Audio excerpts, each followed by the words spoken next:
the radical. Fundamental principles of freedom, rational self-interest, and individual rights. This is the Yaron Brook Show. All right, everybody, welcome to Yaron Brook Show on this Monday, May 26th. It has been a while. I know. All right, but I am back for today. I am still in the UK. I'm actually at the airport hotel here. I think we have a good internet connection, but you never know. It's a hotel. So, it's always a risky proposition, but let's hope that it goes well today. So today we're going to do a couple of things. I'm going to give you an update on how the festival went, the Festival of Philosophy and Music. We'll talk about that. So I figure we'll spend a little bit of time on that, and then we'll talk about Elon Musk's. Where's Elon Musk these days? Not a Doge. We'll talk about tariffs. We'll talk about Russia. We'll talk about our unhinged president, and it's just a small story, but I think one that Europe is experiencing repeatedly, and that is a story of sabotage coming out of France, unknown sabotage. And then, I've got a few other things maybe we'll cover. Habeas Corpus, you guys know what that is? Just wondering. And Argentina, some good news from Argentina. We'll see if we have time to cover all that. It's late here. It's 10 p.m. It's been a long day. 3 trains, 2 debates, 1 kind of talk, conversation, breakfast. So it's been a long day. So we'll see how long we go. We'll see how much we cover. But we'll try to cover those topics at the very least. So anyway, I think you all know that as part of my trip to the UK, I have, and just a reminder, Super Chat questions. I have a few from last time. I don't think I got all of them, but I got one from Frank and a couple from Ryan. So we have those as a base, but it would be great if you guys stepped up today with some good Super Chat questions and some good dollars attached to them. That would be fantastic. So, where were we? Yes. So I'm in the UK to some extent because I was invited to participate in this Festival of Philosophy and Music, which includes some of the leading public intellectuals in the world today were on the program. Among them, Yanis Varoufakis, Jeremy Corbyn, and somebody from Reform Party, the shadow whip of the Conservative Party, and a bunch of philosophers and social thinkers from the UK and from the US, but also a lot of people from like AI. Some interesting guys in AI, which was fascinating. A lot of discussion of AI at this conference, so a whole array. Also, if you remember, probably my most watched video ever is a debate I did at Yale years ago with Daniel Moskovich, a Yale law professor, and he was there. And I got to debate him again on the question of freedom. Not quite as good of a debate as I think the inequality debate was, but it was still good. Anyway, it's hundreds of people, thousands of people are there. It's in a small village in Wales called Hay on the Wye. The Wye is the river that goes through that part of Wales and I guess Western England. It's very picturesque, particularly when the sun comes out, which is like, 5 minutes a year. It's pretty rare for the sun to be out. It was out for a little bit while I was there. Luckily, it didn't rain. There wasn't a lot of mud. It wasn't horrific. But it was kind of chilly and rained a little bit. But anyway, this is in Wales, Hay on the Wye. It's they constructed as you give talks I did a breakfast this morning where it was just a group of people signed up for the breakfast, and we just talked. In this case, we talked about egoism and selfishness. But a lot of it is debates, usually 3 people. And in my case, almost always 2 against 1 with a moderator. It's really a fantastic event and a fantastic venue. You know, the downside is that pretty much, I'd say 90 to 95% of the people attending this thing are left of center, and some of them way out there on the left. It is a left of center event, and they have some representatives of what they consider the right. I being one of the people there representing an alternative view, but the audience was overwhelmingly hostile to anything that I said. But on the other hand, in between talks and stuff, people were incredibly nice and pleasant, and you know, nobody harassed me, and nobody went after me. We had some heated discussions on the sidelines and debates on the sidelines, but that was all fun and intellectually stimulating, and it was good. It was good. So I love these kind of events. I would rather speak to a bunch of people who oppose my views than speak to, you know, just people who agree with me on everything in a live setting. I like to see them go, what did he just say? Did he say that? You actually get them thinking. You challenge them in ways, you create real cognitive dissonance, and that is fun. I really enjoy it. So that was a lot of fun and really good. I did a debate on inequality. 400 plus people. It was packed, and it was definitely like 2 against 1, but it was really interesting. I then did a debate. Yesterday I did a talk on the nature of Western civilization, kind of its rise and fall. I think a lot of you have heard my content on this, and it was really good. I mean, the audience there was attentive. It was listening. The only time where they really turned against me was when I said something negative about environmentalism in response to a question about the fact that we're all going to die soon because of species extinction. I'm sure you've heard of this. So I dismissed it, and so they rejected. They kind of took it back for that, but they were really very positive response to the idea of reason, individualism. You could see I was causing them to think about Western civilization, enlightenment, about these ideas in a fresh, different way than what they're used to thinking and what they're used to doing, and that's what that's what attending these things is about. A lot of young people, a mixture of young people, old people, middle, wide variety of ages, which is great. One of the things I enjoy is meeting intellectuals who I would never really typically meet, and some of them intellectuals that are very much the opposite of me, and you know, some of them it's kind of annoying because they dismiss what I have to say, or they do not take it seriously, or they are kind of snobbish about it. Those on the left, but like today I had a really fascinating exchange with a leftist professor who teaches at the University of California, Irvine, but quite leftist professor. And it was when the video comes out, hopefully it won't be all behind the firewall, and part of this exchange will be evident. But I asked her to define, because she was making a distinction between a leftist and a liberal. And the way she defined it, she was basically defining liberals as moral relativists and believers in no universal truths and things like that. And she was defining a leftist as somebody who believes in universal reason and believes that there is truth.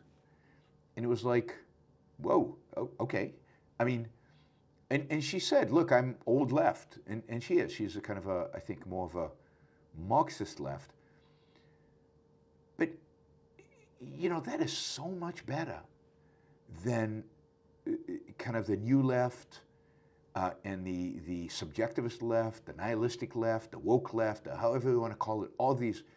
I mean, you can have a conversation with a woman like this because she says in advance her stand is reason. Now, there are areas where we're going to disagree dramatically, but if you can get the epistemological base right. Now, I suspect that to some extent she defines reason differently than I do, but those are conversations worth having. Those are conversations that are interesting. With an academic, she's very influential, she's a big name, and it's interesting to go there. And we had a whole exchange about, the whole debate was, I'm trying to think the state of academia and the left and so on. And it was like, she was like, yeah, Yaron, we should talk. I mean, it wasn't this dismissal. It wasn't this attitude of, yeah, I'm superior, I'm better. But an attitude of, yeah, let's talk about if we agree on anything and what we would disagree on and what that means and so on. And she knows approximately at least where I come from.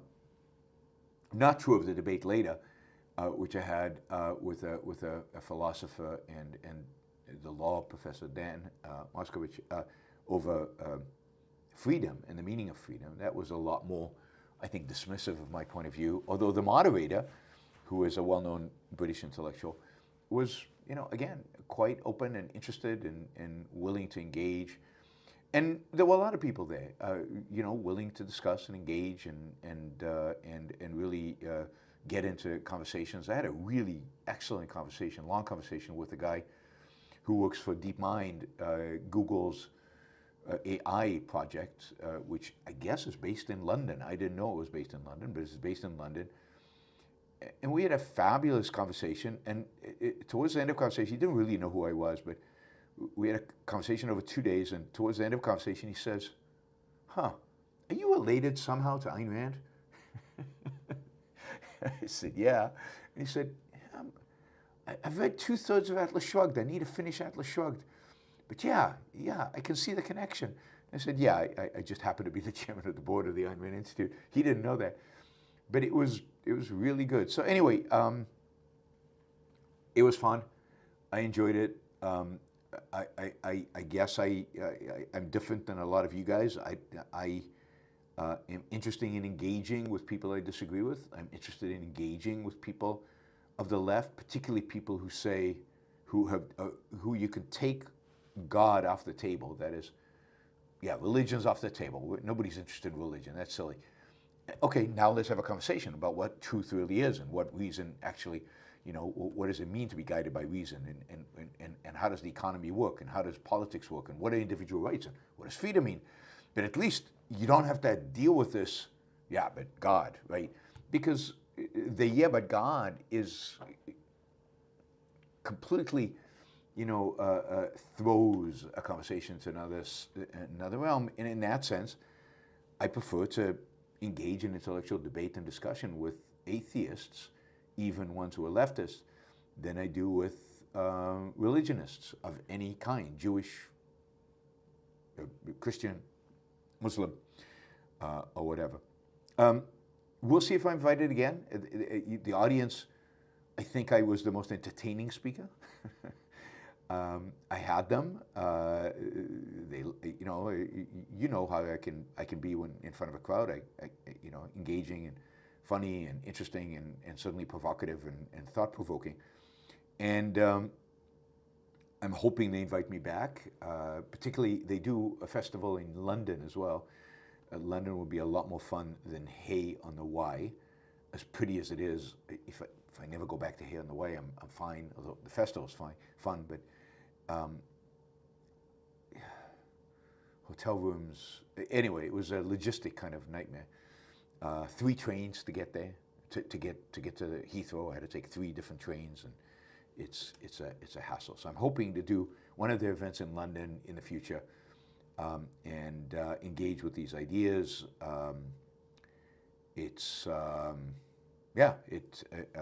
was a lot of fun. It was a lot of fun, and I hope we do that. We do more of that.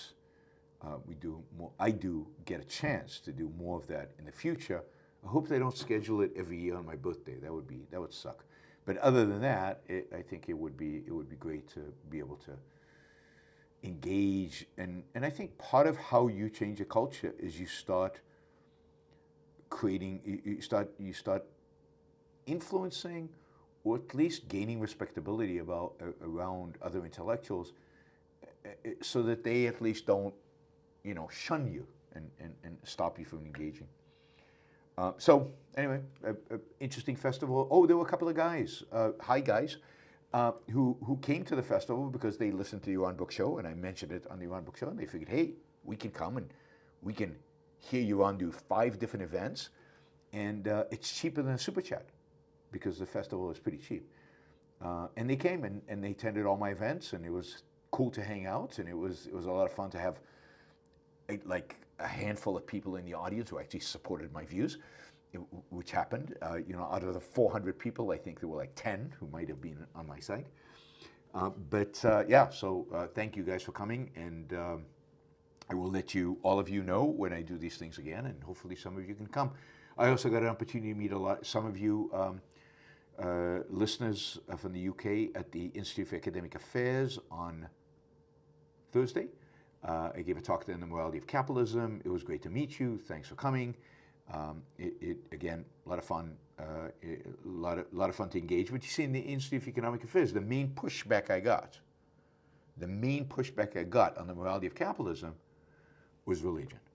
I mean, that's all the questions I got after the Q&A ended, and people came up to me. It was all about religion. They all wanted to push back on the idea that you could have morality without God, that you could defend capitalism without God, that it's all about, and I told them you can't defend capitalism with God.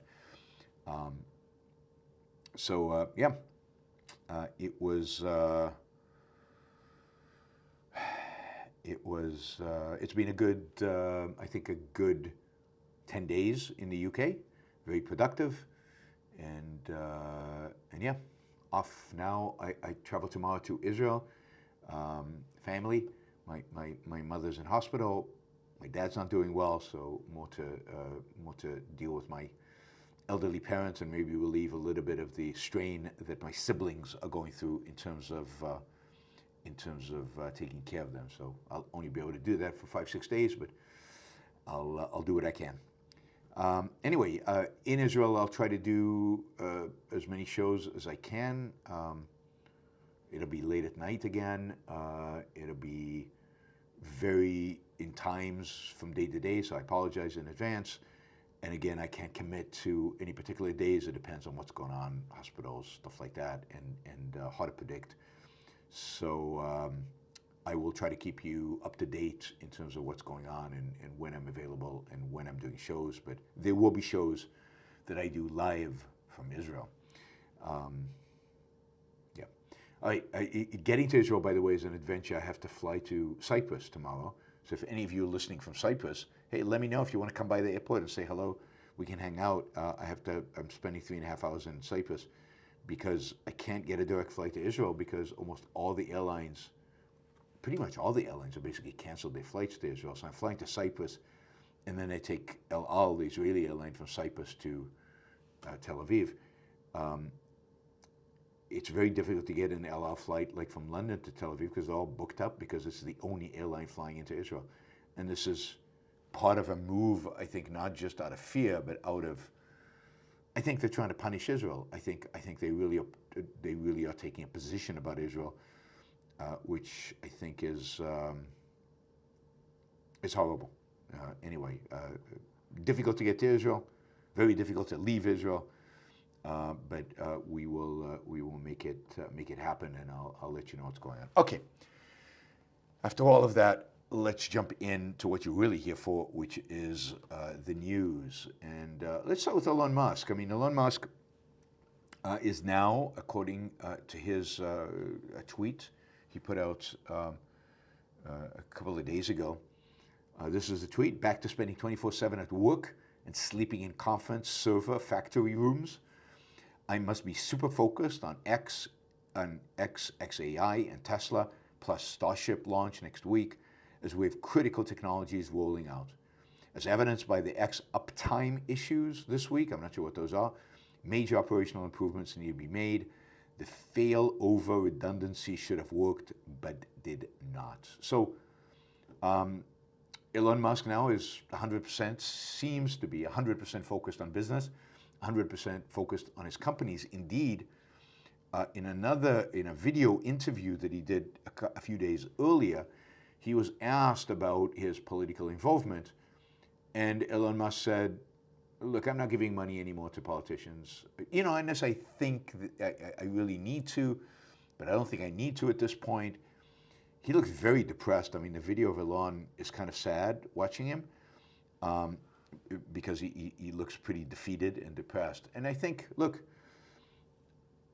did I predict this? I think I predicted this. I think I said that Elon would not last more than a few months. And what has it been? I can't do the math right now, but it's like 3-4 months and that's it, right? Doge has been a complete and utter failure. It didn't live up to his expectations.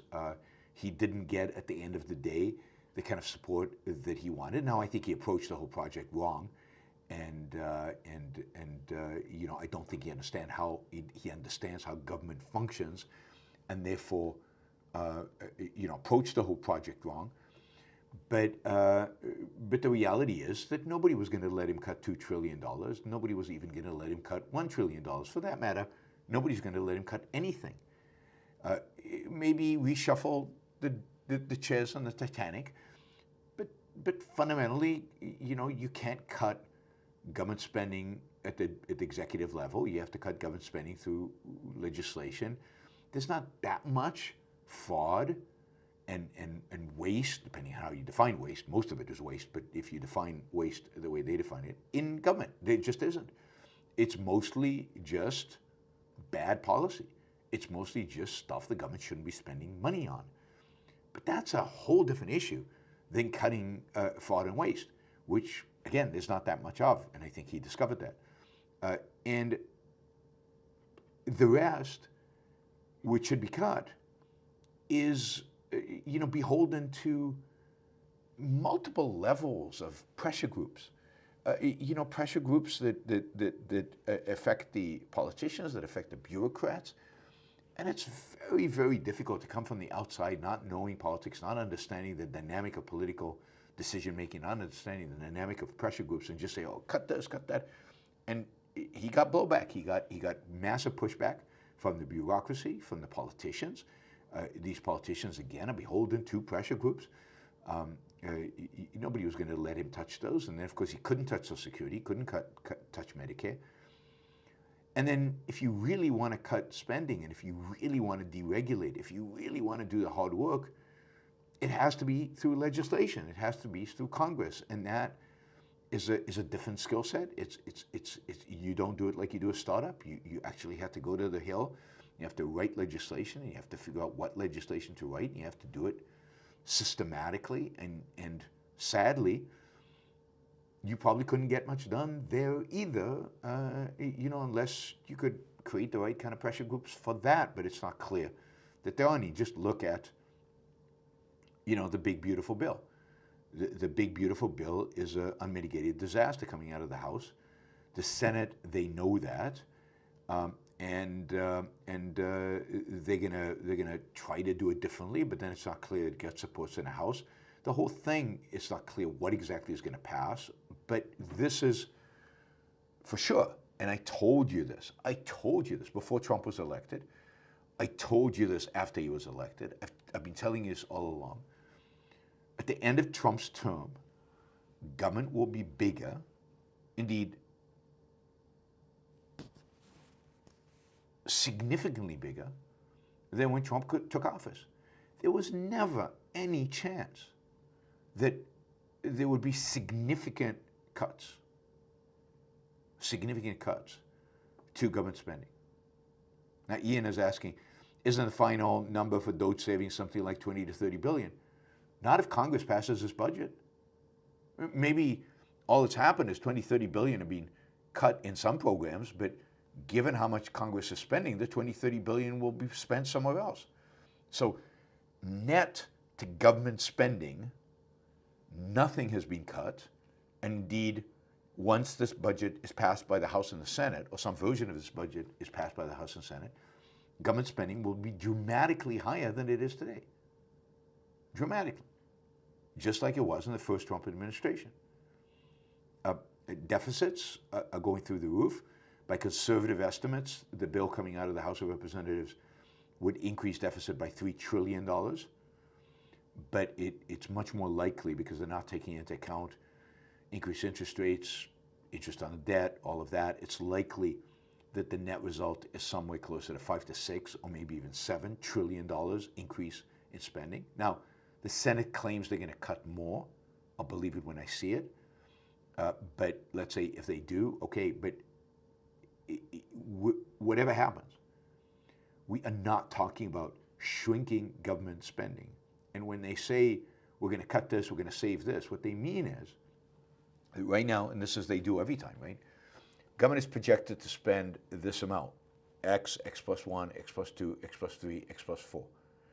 When they say we're cutting, is they're cutting the expectation.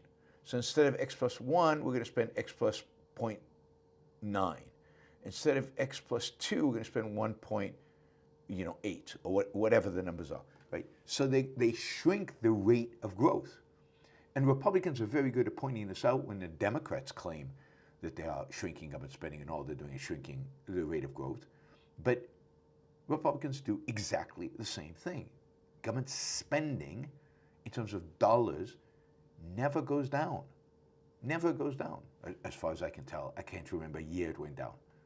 And think about a household budget. Think about, oh, we need to tighten our belts, guys. We can't spend as much next year as we do this year. And everybody says, okay, we expected to spend 10% more next year, so we'll only spend 5% more instead. That means we cut 5%. And you're going, no, you don't understand. We have to literally spend less next year. That's not relative to expectations, but relative to reality, relative to what we spent this year. We have to cut because maybe our income has gone down, or maybe, one expense has gone up disproportionately and we have to cut everywhere else. But not in government. Not in government. And notice that this bill doesn't really cut any programs, doesn't get rid of any programs, which is what DOGE promised us. So even if DOGE did all its work, unless it gets legislated, unless it actually gets into, by Congress, which is responsible for spending, it's meaningless what DOGE did. And again, I told you that from the beginning, that the budget is set by Congress, not by DOGE, not by the executive. And we're left with a Republican House, a Republican Senate, and a Republican president who will, over the next 4 years, spend dollar-wise more money than any president ever. I mean, maybe Biden spent more, maybe Trump first term spent more because of COVID, but I think even taking that into account, Trump will spend more this time. And we have to hold that you can't grow the deficit forever. You can't grow government debt forever. There has to be, you have to pay the consequences ultimately. At some point, somewhere, you will pay consequences. Republicans seem to basically not care. Basically not care. So Elon, I'm glad he's back in business. I think his value added is much greater in business. Remember too that Elon Musk spent, tens of millions of dollars in that campaign in Wisconsin to try to get a conservative judge elected, and he lost. I think one of the things he's realizing is that money doesn't actually win elections. It's not about how much you spend. Maybe it's something deeper. Maybe you have to change the culture. Maybe it's about philosophy and ideas.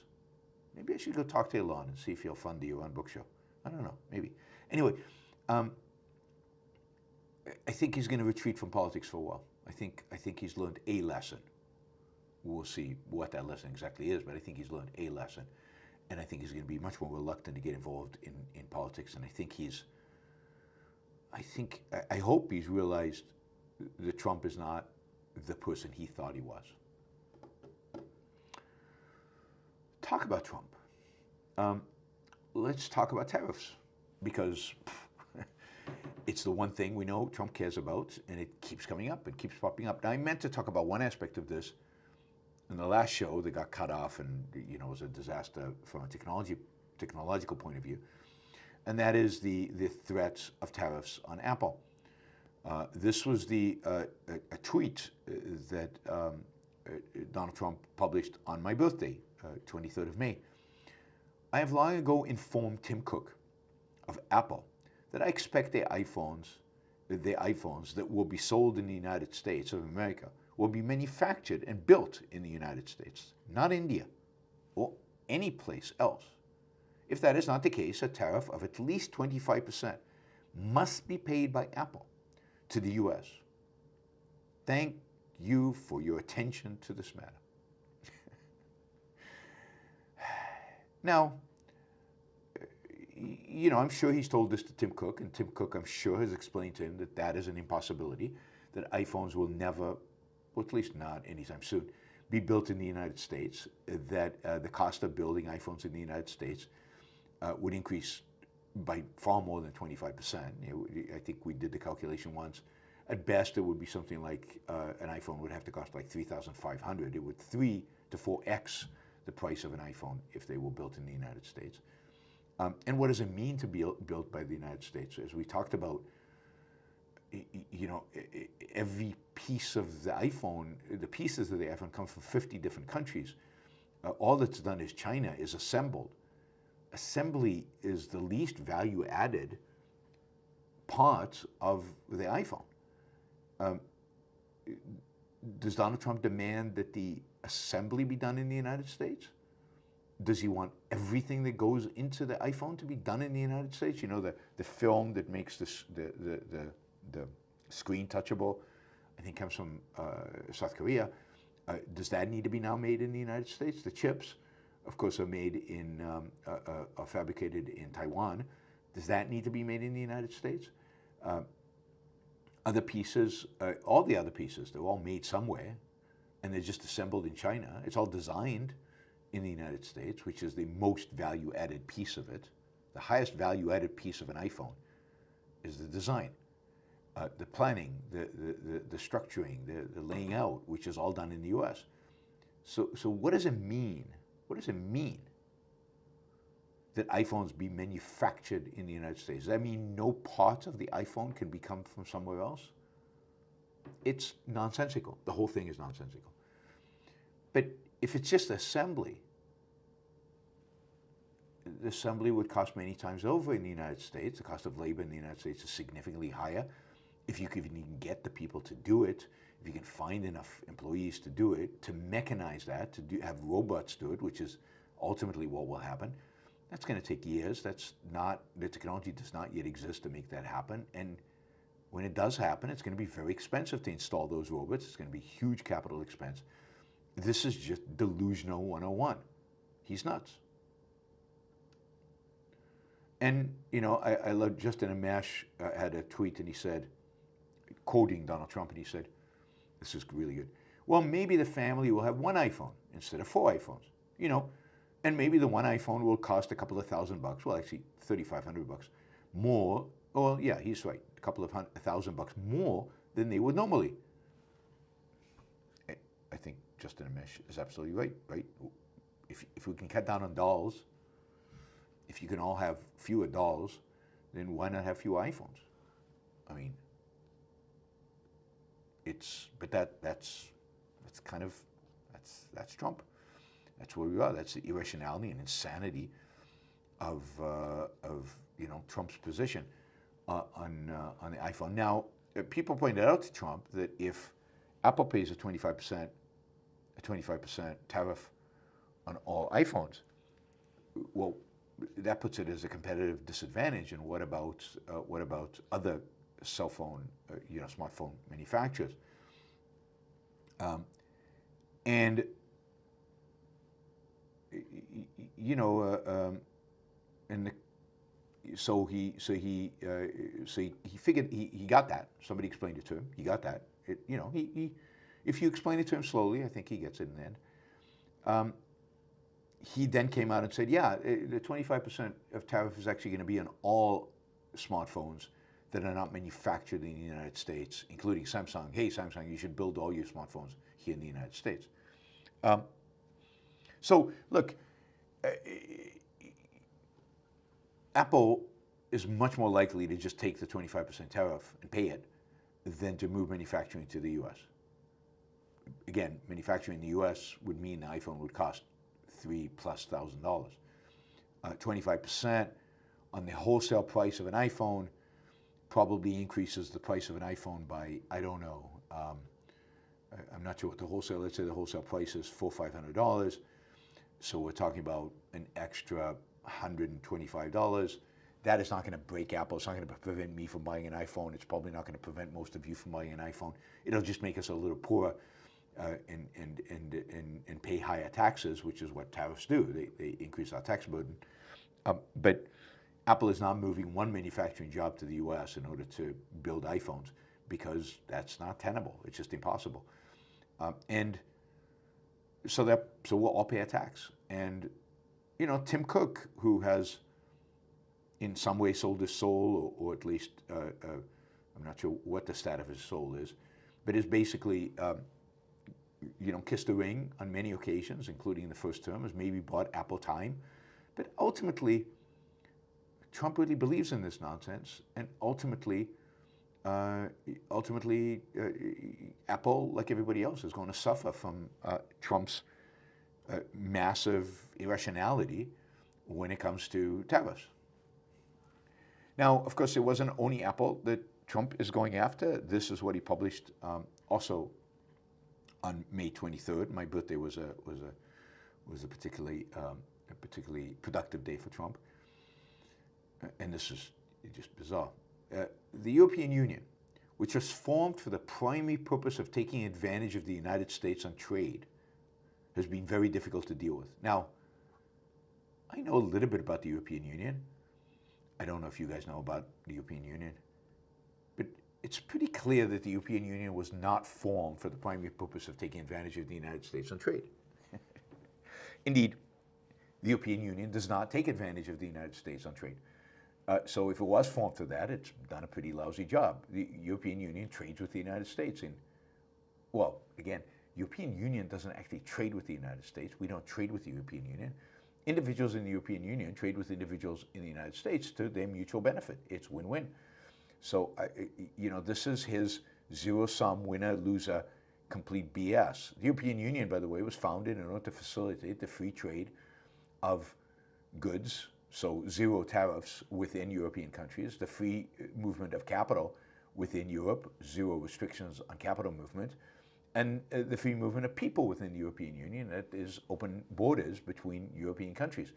That's why the European Union was founded. Now, I know that is anathema to everything Trump believes. Trump does not believe in free movement of goods, labor, and probably doesn't believe in the free movement of capital if he understood what that meant. So he's pissed off at the European Union because the European Union is in a sense, a repudiation of his belief system. But taking advantage of the United States on trade, I mean, he says this stuff which is completely nonsensical, completely makes no sense, economically, ideologically, from any perspective, morally, anyway. And then, of course, you see people repeating it over and over and over and over and over again. Everybody repeats it as if it's some truth. But it has zero truth value. Is that, you can't say that. It's just unrelated to reality. It's complete BS, the technical term. Right? And, you know, what am I supposed to say?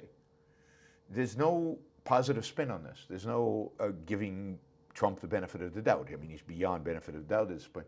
But this is what he wrote. The primary purpose of the European Union is to take advantage of the United States trade. I call complete and utter bullshit on that. That is completely wrong. He goes on to say, they're powerful trade barriers, VAT taxes, ridiculous corporate penalties, non-monetary trade barriers, monetary manipulations, unfair and unjustified lawsuits against American companies, and more have led to a trade deficit with the United States of more than $250 billion a year, a number which is totally unacceptable. Our discussions with them are going nowhere. Therefore, I am recommending a straight 50% tariff on the European Union starting on June 1, 2025. There is no tariff if the product is built and manufactured in the United States. Thank you for your attention on the matter. Now, some of his complaints about the European Union are justified, just like some of the complaints about China are justified, right? So absolutely, they need to stop with the stupid lawsuits against American companies. They need to stop using antitrust laws against American companies. By the way, so should the Trump administration. I mean, the Trump administration right now is engaged in antitrust lawsuits against American tech companies, just like the Europeans. Europeans are worse. So they should stop with that. He's absolutely right about corporate penalties and things like that. But powerful trade barriers, does the European Union have bigger trade barriers on us than we have on them? No, absolutely not. Are VAT taxes trade barriers? No. VAT taxes are just taxes on consumption. Complex taxes on consumption, but it's a consumption tax. If you want to replace all the taxes in the United States with something, either straight consumption tax or VAT makes sense. Right? Monetary trade barriers don't exist. Monetary manipulations, what? Who's manipulating what? If anything, the United States has been manipulating its currency significantly, and Trump wants to manipulate it even more by demanding that the Fed lower interest rates. Isn't that manipulation? And there's a trade deficit, again, because Europeans invest huge amounts of dollars, the dollars that they get from trading with us, in the United States. They buy our debt. The Netherlands, the UK, many of the other countries around Europe invest heavily in the United States, both in our treasuries, in our stock market, in our private equity funds, in venture capital. The big European pension plans are all massive investors in the United States. Where do they get those dollars from? They get those dollars from selling our stuff.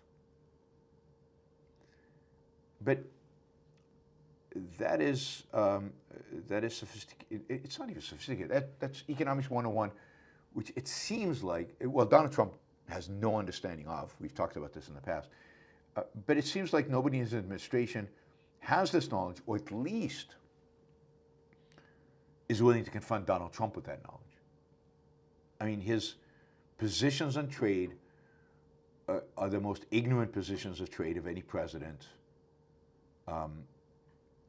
since Hoover. Hoover was bad on trade, since Hoover, in the 1930s. He is the worst president on trade than any of those, than any president since then. And it's not just that he's bad on it, he's unbelievably ignorant and bombastic. And he's worse than Hoover. Hoover, passed a bill, they raised tariffs, that was done. But Trump is all over the place with this, and all over the place in completely irrational ways, and not in a way that gets us deals, gets us good deals. There are no good deals. There's been zero good deals so far. In the context of the European Union, by the way, 2 days after he threatened them on the 23rd, on the 25th, that is yesterday, he backed off of it a little bit. So somebody got to him. Maybe Besson, who was a little bit better on these issues, got to him. And he said, okay, we won't do it June 1, we'll do it July 7th. Supposedly he had a conversation with von der Leyen, the woman in charge of the EU, of the president of the EU Commission, and she asked him to delay until July 9th so that negotiations could continue. So he's delaying until July 9th.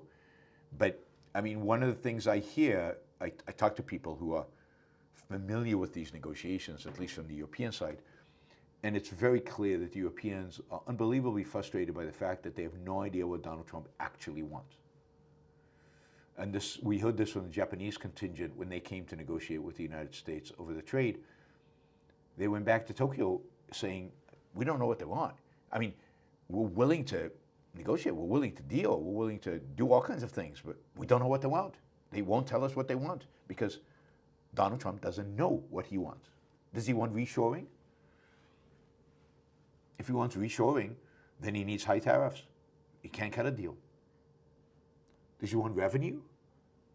If he wants revenue, he has to keep the tariffs relatively low so we continue to buy imported stuff, but then there's no reshoring. He keeps saying, it's like he did an interview, somebody asked him, what about the European trade deal? He says, it's not going to be a deal. You know, the basic deal is if you bring your factory to the United States, you don't get a tariff. That's the deal. Is that really what he wants? Then why is he even pretending there's a deal? Why not just impose the tariffs and do away with it? Well, part of the problem is every time he says stuff like 50% tariffs on Europeans, the stock market goes down. Bond rates, bond yields on the 10-year reached 4.6 at the end of last week. 4.6. I mean, that's high. That's high. And the dollar continues to decline vis-a-vis the euro. So people do not want to invest in America. The Asians, the Europeans are hesitant at least to invest in America. And that's what it means that the dollar value is going down with tariffs instead of up with tariffs. And that's what it means that in order to get them to invest, at least in government bonds, they're demanding a higher yield. They're demanding a higher rate of return. And by the way, trade with the EU is a big deal. Again, all trade with another country is the aggregate of individual trades. Morally and economically, at the end of the day, there's only trade between individuals. But the EU exports to the United States, imports and exports combined. It is the number one trading partner of Americans. Americans trade more with Europeans than they trade with Mexicans or Canadians. Now, Mexico plus Canada is much more than the EU, but the EU is bigger than Mexico, Canada, China. It is our largest trading partner, if you will, and 50% tariffs in the EU would have devastating effects on the United States. And that's, of course, I don't know how that plays into the auto tariffs and the steel tariffs and everything else. And we import different types of things from the EU than we do from China. From China, EU, Germany, we import cars, but we also import machinery. We import precision equipment. We import all kinds of things from the EU, from Germany and other countries in the EU. So it hits the economy in different ways, in different pockets. But it's pretty amazing. By the way, the day that Trump announced that he was going to do a 25% tariff on iPhones, the stock of Apple went down almost 3%. But who cares? We all own Apple. In the negotiations with the EU is offering mutual trade reductions. So they're saying, we'll reduce, tariffs. You should reduce tariffs. This is the idea that a lot of these countries are coming to the U.S. and saying, let's have free trade. Let's both reduce tariffs to zero. Now, a lot of you have told me in the past that Trump is really a free trader, that Trump really wants just zero tariffs across the board. And but a lot of countries are coming to the U.S. and proposing zero tariffs, mutual zero tariffs, and Trump is saying no. No. And that's what he said to the EU. He wants the EU to reduce tariffs, and he wants them to do a bunch of other things, but he does not want the U.S. to reduce tariffs. He's not willing to do that. He's not a free trader. He never was. It was a myth that he was ever a free trader. All right, just as Trump changes his mind about tariffs, once in a while, reality seems to just hit him between the eyes, or maybe it's one of his advisors hitting him between the eyes. I'm not sure. But he actually seems to kind of wake up from some delusional place and connect to reality in some form. And it seems like this has happened, what was it, today or yesterday, with regard to Russia, with Putin. I'm going to read you Donald Trump's tweet on Putin. I mean, well, Donald Trump has maybe woken up, maybe. He writes, I've always had a very good relationship with Vladimir Putin of Russia, but something has happened to him. I think that relationship was always of a influenced. Putin, Trump being subservient, so I don't think it was a good relationship. But anyway, but something has happened to him, Trump says. He's gone absolutely crazy, all caps. He is needlessly killing a lot of people. And I'm not just talking about soldiers. Missiles and drones are being shot into cities in Ukraine for no reason whatsoever. I have to laugh because it's been happening for 2 years now. 2 years? When did the war start? 2022. So it's been happening for 3 years now. It's not like Putin started doing this yesterday. Putin's been needlessly killing people since 2022. So suddenly, Trump has woken up because he asked him not to bomb cities and Putin's doing it in spite of what Trump asked. So now it's needlessly killing? It's just hysterical how delusional he is and how delusional the people who buy into this are. So he continues. This is even funnier. He continues. Of course, Putin is doing it for no reason whatsoever. Yeah, other than the next sentence. I've always said that he wants all of Ukraine, not just a piece of it. He's always said that? Really? Is that being Trump's position? I mean, you guys tell me. I don't remember Trump ever saying that. But somehow now he's claiming he was always right. He always knew this. But Putin just went crazy. So what changed? Does he want all of Ukraine? Doesn't he want all of Ukraine? Anyway, he goes on and say, and maybe that's proving to be right. In other words, proving Trump to be right. But if he does, it will lead to the downfall of Russia. Likewise, President Zelensky is doing his country no favors by talking the way he does. Right? Putin is bombing the hell out of Ukraine, and supposedly they're gonna try to take Kharkiv, the second largest city in Ukraine. They're massing 50,000 troops on the border. Putin has started a war, is killing tens of thousands of Ukrainians and hundreds of thousands of Russians. This war wouldn't exist without Putin and everything. But Trump has to go after the way Zelensky talks. Zelensky's just, again, not being respectful. And he's not just groveling. He's not kissing the ring. And he's not going out there and telling Putin, I'll do anything for peace. He's actually standing up for his country. That's horrible. So President Zelensky is doing his country no favors by talking the way he does. Everything out of his mouth causes problems. I don't like it. And it better stop. So the threat is towards Zelensky, even though it's Putin bombing Ukrainian cities, not the other way around. This is a war that would never have started if I were president. That again, just like lots of other things that supposedly shouldn't have happened if he was president and yet are happening. This is Zelensky's, Putin's, and Biden's war, not Trump's. I am only helping to put out the big and ugly fires and have been started through gross incompetence and hatred. So it does seem in interviews elsewhere that he's a little pissed off at Putin. He's also pissed off at Zelensky. Moral equivalency continues. He seems to be at least pissed off at Putin. He wasn't before. Now he seems to be. I guess if he has a conversation on the phone with Putin in the next few days, I'm sure he'll be friends again with him. It's again this phenomena of whoever he talks to most recently. He doesn't like Zelensky, and he doesn't like he doesn't like Zelensky's idealism. He doesn't like Zelensky's moral certainty. He doesn't like the idea of somebody actually standing up for their own country. He likes America first, he claims.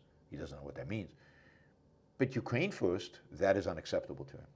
For Ukrainians, not for Americans. It's pretty stunning how he thinks about foreign policy and how he thinks about this crisis. But give him credit. He finally is willing, once in a while, here and there, to criticize Putin. That's good. Now, where this all takes us, I have no idea. It's a disaster. It's a complete mess. Just like Trump's policies have not improved the situation in Gaza, they're not improving the situation in Ukraine. They're not improving the situation really in America. They're not improving the situation anywhere, other than the few good things he's done, like get rid of affirmative action and disparate outcomes and DEI. It's the cultural stuff, particularly DEI woke related, that he's good on. All the rest, he's worse on these kind of things than any president that I can remember. I'm willing to be challenged on that, but so you know how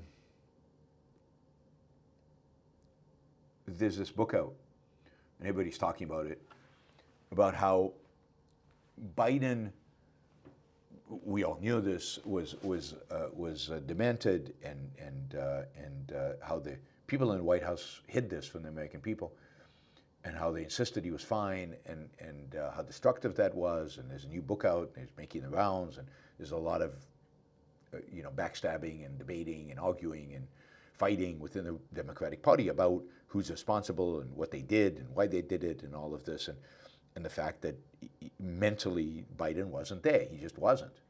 And that has become even more, I guess, more at the forefront because of the cancer diagnosis, and maybe he had cancer before. Maybe that was being hidden from the American people. I doubt that, but the dementia clearly was a massive failure of governance, not to recognize it, not to have him resign, and I think something that it's going to be difficult for the Democratic Party to overcome because it's an issue of trust.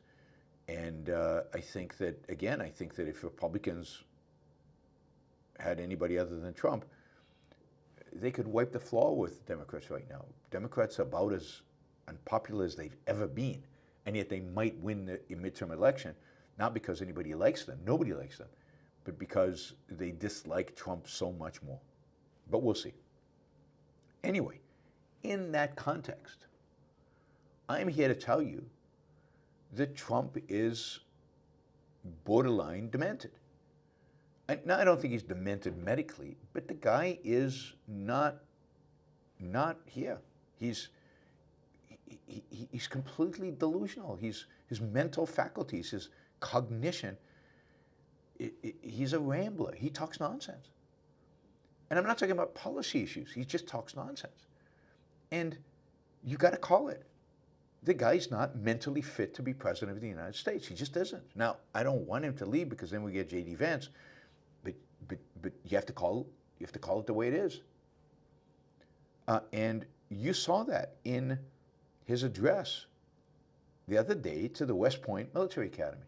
Now, this is could be a serious venue. Ayn Rand, of course, talked at West Point, and he gave an address at West Point. And I don't know if you've listened to segments of this, but it's just bizarre. Now, there's a sense in which he's always been like this, but I think it's getting worse. His rallies this time around were much worse than his rallies in the first presidency. He rambles and he talks nonsense, and you see it in press conference where he's asked questions and he answers something completely different. Now, to some extent he's doing that on purpose, but some of it is he doesn't know what the hell's going on. I'm calling it. He's 78 years old, and his cognition is fading. He never had much. He never was that smart. He never was particularly articulate. He always got bamboozled a little bit by the questions, but he's in much worse shape now than he was 4 years ago, 5 years ago. Here's a quote. He's rambling about something, about his $1 trillion of new spending on defense, and he says, I'm buying you, he's talking to West Point. It's the Army, not the Air Force, but it doesn't matter. He's talking about buying them a lot of new jets. And lots of new jets, and then he says, and I'm quoting, totally stealth planes. I hope they're stealth, he says. I don't know. The whole stealth thing, I'm sort of wondering. We shape a wing this way, they don't see it, but the other way, they see it. I'm not so sure. That's what they tell me. He's like your old, not too smart uncle trying to get, I don't know, some principle in physics. And he has no clue what he's talking about. And it's like, yeah, but that doesn't make any sense. Newton, what are we talking about? Laws of motion, or gravitation, or never mind, quantum theory or whatever. I mean, Trump is struggling with the idea of stealth planes, and he's not sure they're telling him the truth, and he thinks maybe they're not so stealth. Maybe they're not so stealth. You know, he says in the thing, I'm not so sure. I'm not so sure they're stealth. But I'm giving you $1 trillion, and we're buying lots of planes, stealth planes. But I'm not so sure they're stealth. And the wings shaped? That doesn't make any sense to me. As if now he's an engineer. Now he knows what stealth is, and he knows wings. God. Then, right, so that's one whole stream of stuff. But then there's this whole section, it's about a minute long, where he talks about trophy wives and yachts and business, and it's just bizarre. He's talking about William Levitt, who is a real estate titan. He talks about this in his thing, and he talks about his trophy wife and his yachts and having more trophy wives, and how he lost everything and he regained it. And it goes on in this weird rabbit hole. You just listen to 1 minute, it's bizarre. And this is related how to what the hell is going on? And it's just, he's at West Point. I mean, he's not there. I mean, he is there, but him being there is not there. There's nothing there. It's spooky. This guy has the nuclear codes. He's president of the United States. He can't sustain a thought for more than a day or two. I mean, we see that with the tariffs on, tariffs off. Putin's good, Putin's bad, on and off. The only thing we know is he likes tariffs and he hates Zelensky. Those are the two things that are there. He didn't shake the graduates' hands. That's right, Ian. He didn't shake the graduates' hands, which is tradition. You always shake the graduates' hands. He left kind of early, in and out. The whole visit was bizarre, right? And again, it's West Point. It's not a trivial place.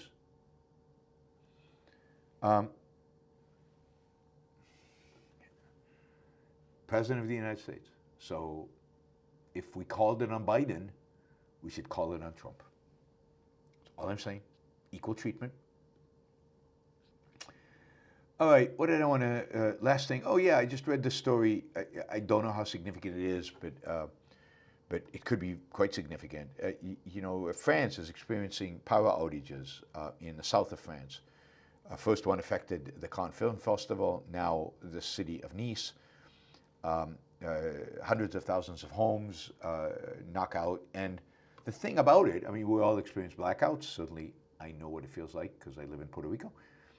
And Spain has experienced a big blackout a few weeks ago. This one is different because this one, it's clear that it's sabotage. Somebody is sabotaging the grid in southern France. Now, it's not clear, you know, so it's interesting. France was also, if you remember, there were a number of cases of sabotage before the Olympics. On trains, the trains got late because the power thing was taken out.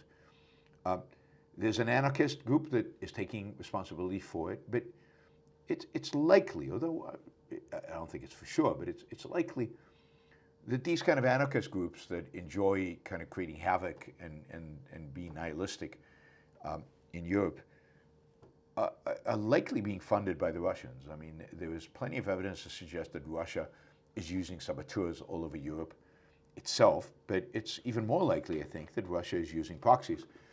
And it seems like these anarchist groups are developing both sophistication and they have resources to be able to disrupt life. And I think this is kind of Russia telling the West, beware. And I think the West needs to take this really seriously. I mean, with more resources, more blackouts, real destruction of infrastructure is sadly possible. All right, let's do a few smaller stories. I mean, that was pretty small, but let's do a few others. Let's see, what do I have? I have two. One good one, one bad one. I have to comment on this. Did you see the interaction between Senator Hassan and Chrissy Nome, the former governor of South Dakota. I mean, this was a few days ago, so this has been a while. It was May 20th. So Hassan actually asks Chrissy Nome, straight up, what is habeas corpus? Now, Chrissy Nome is not just a former governor. She is head of the of Homeland Security, which is a massive law enforcement branch of the government. Habeas corpus is a foundational principle in our Constitution, but really going back in common law to a long, long tradition around habeas corpus in the, call it the Anglo, in the English U.S. tradition. Hassan says, what is habeas corpus? And Nome says, habeas corpus is a constitutional right that the president has to be able to remove people from this country. I'll let that sink in. Habeas corpus is a constitutional right that the president has to be able to remove people from this country. Now, note, habeas corpus, note that there's no such thing as a constitutional right of the president. Presidents don't have rights.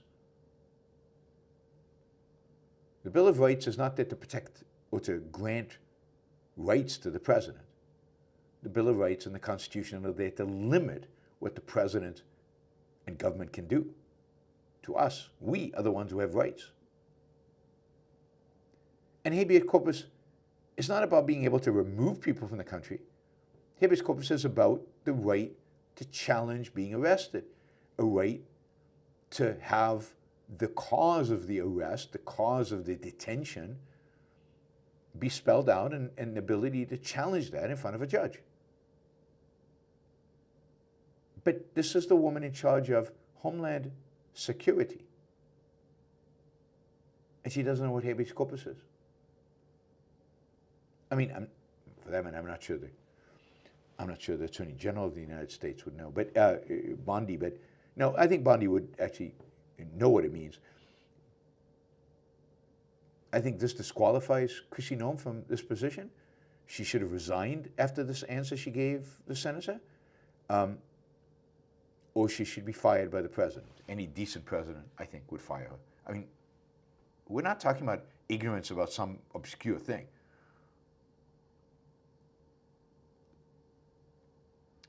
I mean, this is a quote that Justin Amash, again, is good on a lot of these things, has. This is a quote from Frederick Hayek. Why the worst get on top. Yeah, no kidding. This is what he writes. This is what Hayek wrote. Quote, since it is the supreme leader who alone determines the ends, his instruments must have no moral conviction of his own, instruments being his people. They must, above all, be unreservedly committed to the person of the leader. But next to this, the most important thing is that they should be completely unprincipled and literally capable of everything. They must have no ideals of their own which they want to realize, no ideas about right or wrong which might interfere with the intentions of the leader. Now, if that doesn't describe Donald Trump's administration and the people around him, I mean, I don't often cite Hayek, but he's right on the money on this one. And as a consequence, the people who are surrounding Trump are dumb. They're just not smart people. They don't know stuff because the only criteria for their being there is that they will follow the leader. They will justify the leader. They will do anything the leader wants to do.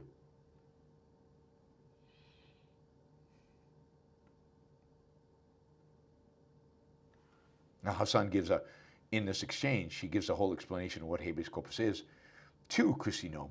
So there's a little education going on here, but it doesn't matter. Nome is not in a position to accept the definition of habeas corpus. She's there to say the president is always right, and the Constitution protects the president in a way that guarantees that he's always going to be right, and he can do whatever he wants to do. That's the real key. he can do whatever the hell he wants to do.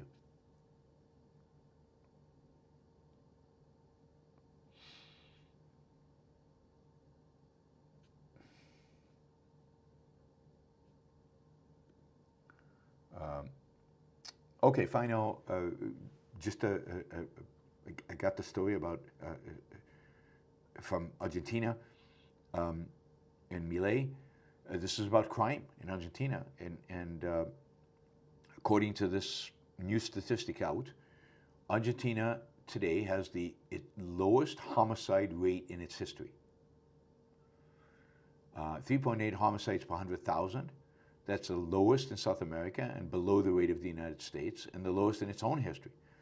So not only is Milei providing an economic boom, a massive economic success in Argentina, but Argentina now is the safest country in Latin America, safer than the United States, and you know, a dramatic improvement in safety in Argentina with regard to crime. This is great news. So you know, if you get the politics right, if you get the economics right, other good things happen. Other good things happen. By the way, and I'll do a story on this with more statistics and more time. Crime rates continue to drop in the United States. I know it's all because of Trump, but it turns out that everything I told you about violent crime last year, about it dropping in 2023 and 2024, are true, and it continues in 2025, and we're reaching levels where the United States is about as safe as it's ever been. And I know many of you don't want to believe that and will refuse to believe that and will challenge me and continue to challenge me on that. But yeah, it's crime rates in the United States have fallen significantly since 2022, 2021, 22, when they peaked. And they are below the rates of the last bottom, which was in the early teens. Yeah, I mean, you could poke holes all you want in that, but some crimes are not reported today, and some crimes are not reported 10 years ago. So some crimes are not reported every year, but you've got to start somewhere. And the only place you can start in evaluating crime is with the data. Emotions don't count. Data counts. And you have to assume that the percentage of crimes not reported is about the same from year to year. And by the way, murders are almost always reported. It's very hard to hide a murder. So murder rates are down. San Francisco, for example, is experiencing a huge decline in violent crime. San Francisco. That can't be. There's a bunch of leftists there. All right, anyway, that's happening. All right, thank you guys. That is the news from Monday, May 26th. It's 11:12 p.m. here in London, but we have a ton of Super Chat questions. Thank you guys. Whoa, a lot. All right, we'll see. We're going to go past midnight. We are going to go past midnight, but this is good. We've reached our 2-hour target, so thank you for that. We could set a 3-hour target. That would be cool. And given that I haven't done a lot of shows this month, we have to catch up. It's good. All right, so let's start. I see we have a couple of $50 questions, so we'll start with those. And then we'll run through the $20 questions, and we'll go from there. Let's start with Clark. $50. Thank you, Clark. I noticed many people lash out at Objectivists because they don't like that we have answers intellectuals drilled into their heads can't exist. Oh, we have answered that intellectuals are convinced don't exist. We actually have answers. They're envious that you have inner peace because you've identified and integrated the correct answer. I mean, that might be really true.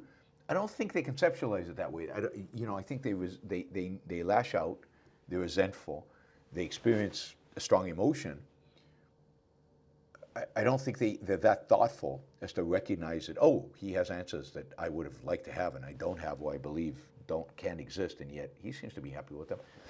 I don't think that is the mental process they go through. They just ridicule it because they're convinced that since they can't come up with the answers, that answers can't exist, and therefore my answers or our answers have to be wrong, or have to be shallow or ridiculous or unimportant. And I think that's basically what they do.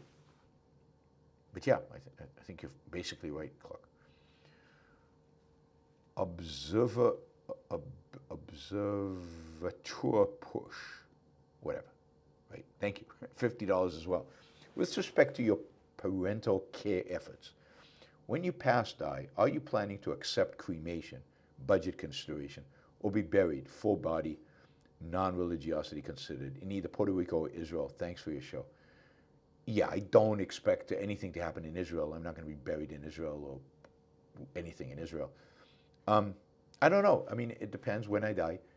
It depends on what circumstance I die. And fundamentally, the decision is my wife's, or whoever, I assume, let's say I die before her. Whatever she wants. I mean, if she'd like to cremate me and carry around my ashes, spread them over the sea, have me buried in a particular place so she can come and visit, there's certain emotional satisfaction in that. I will basically do what she wants. I don't have a preference. I don't care. I don't, me being buried in a particular place on the planet means nothing to me. I don't think you guys will visit my grave, so it's not like I'm creating some kind of monument for future generations. So I'm quite happy to be cremated and my ashes, done whatever with. I'm also happy to be buried. It doesn't matter to me. Cremation is cheaper and easier, so my personal preference would be that. Yeah, I mean, I'm glad Ayn Rand has a gravesite, because I think over time that will become a place that people go visit, just because, I thought it was cool that I could be in a place where Michelangelo is buried or Galileo was buried, just because it encourages you to remember them and honor them and show respect. But that's Ayn Rand, and maybe one day she'll have a less modest place that honors her achievement. One day when she dominates the culture. But that's Ayn Rand. That's not me. So yeah, I really don't care, and it's whatever would be easiest for whoever survives me, who is likely to visit or care about something like that. I mean, yeah. All right. So we have a bunch of questions. I have some questions from last show. I'm going to cover them. Frank has a question, and Ryan has two. We'll do those. If there were others, I'm sorry, but they evaporated into the ether.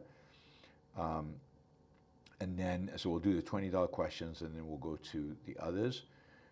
If you want to ask questions, please do so. At this point, given the lateness of the hour, if you're going to ask a question, please make it a $20, $50, something like that question. Don't make it a $2 question. I just don't want a lot of $2 questions right now because it's late. But not that I don't appreciate them. It's just it'll cause me to stay up very, very late. All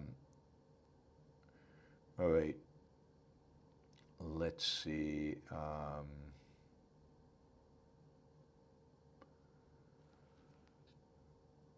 Mary wants there to be a shrine in my name, over my grave. I don't know. I don't feel comfortable with that. All right, Frank. Politicians are in the business of creating illusions to compensate for man's self-denial of his interests. Yeah, I think that's right. I think that part of what appeals to people about politicians is that politicians give them excuses for their own failures, for their own, lack of self-interest, for their own ambition. So I think that's certainly true today, right? We have all these excuses why, we lost manufacturing jobs. That's why you're not ambitious. That's why, but just wait, we'll bring you the manufacturing jobs. It's people use politicians as psychological crutches to justify their failure in life. And politicians are very good at figuring out what people need for a crutch and providing it to them. Ryan, when will thousands take to the streets for the lives of Americans being taken in the name of some other country halfway around the globe? I'm disgusted with the lack of Americanism and outrage. I'm not sure who you're talking about specifically, which Americans are dying around the world, but they didn't do it during Iraq, they didn't do it in Afghanistan, they didn't do it during the 20-something years of Afghanistan where American kids were being sacrificed on the altar of primitive Islamist barbarians. And so, I have to be careful. I'm in the UK. But so why would they do it at any point in time? So the fact that they didn't do it in Afghanistan suggests I'll never do it, or it's going to take a lot to get them to do it. Part of the destructiveness of Trump's America First is that it empties the idea of being an America First, of taking America seriously, out of all content and perverts that whole conception. Ryan, be careful in the UK, Yaron. If your ideas make people uncomfortable, you could be arrested for inciting fear. I wish I was joking. I know that's true, but I've spoken all over the UK. You know me, I say what I think. I know I've caused people to be uncomfortable. Certainly at this festival, a lot of people were uncomfortable. I haven't been arrested. I don't think I will be. I don't know how they choose how to enforce these kind of laws. I just don't know. It's curious. I need to maybe study up a little bit more about it. But look, I am going to speak my mind. And I think what the UK would do is deport me or something and never let me back in, which would be tragic and unfortunate and very sad because as you know, I love London and I love speaking here and I love going to this festival. But they're not going to stop me from speaking.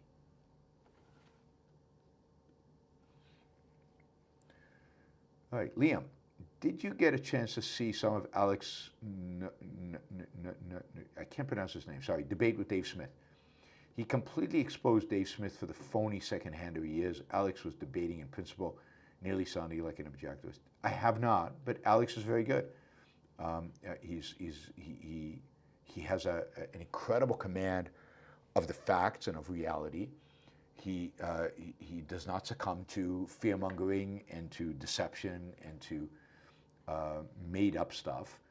And I have a lot of respect for him. I think we disagree on some issues, I don't know, but on immigration we definitely agree. And he's very good, and I have nothing but contempt for Dave Smith. I think he's an awful human being and not a good thinker. He is a very good manipulator of emotions, and I think he argues from that position. It did turn out that in the debate itself, Dave Smith won. They vote before, they vote after, who changed more minds, and Dave Smith changed more minds than Alex did. But I wouldn't be surprised if Alex won the debate by any objective standard. His views are more true, and he's a better presenter of ideas than Dave is. The Rational IP, thank you for the pounds or the euros. In an objective society, should government ban a front desk civil servant from wearing religious symbols like a headscarf or crosses in the name of state neutrality? I don't think so. I don't think that the state should impose religious restrictions on its employees, ideological restrictions on the employees. I don't think that if you wear a little cross or if you're wearing a scarf, that tells the person you're interacting with, I am doing this from a religious perspective. You should fire them if they are. So I haven't thought this through, but in an objective society, we're talking about an objective society, why would you care? They would be fired if religion impacted the function of their job. they would be fired because it's an objective society, objective politicians. And if it doesn't affect their decision making, if it doesn't affect their behavior on the job, then I don't see what the basis would be for the government. The government has to be, for the government to not allow it. Not your average algorithm. Part 1. Should we be targeting one university for takeover? The University of Texas in Austin. If we get a few dozen solid intellectuals trained at ARU, should the focus be to get them all employed at UT? And then he goes on, along with the massive range and humiliation caused by the loss in World War I, we don't have, no, that's Michael's part 2. Sorry, where's your not your average algorithm part 2? Yeah, there it is. That could be more effective than having objectives academics scattered throughout the country. No, I don't think it's a good idea. And look, and partially because it's an impossibility. Not only are you talking about training a few dozen intellectuals, that's hard enough, but then you're talking about training a particular type of intellectual, an intellectual that wants to have, is qualified to have, is capable of having an academic career. And then you have to get them all jobs at the University of Texas in Austin. So I think the first phase, training a few dozen solid intellectuals, is possible. But very few of them are going to want to be academic, intellectuals that want to work at universities. And even if they want to, very few of those are going to be qualified. It's very difficult to become a quality, to become good at academic intellectual endeavors. And very few want that. And then on top of that, University of Texas has to hire them. Now, why would they do that?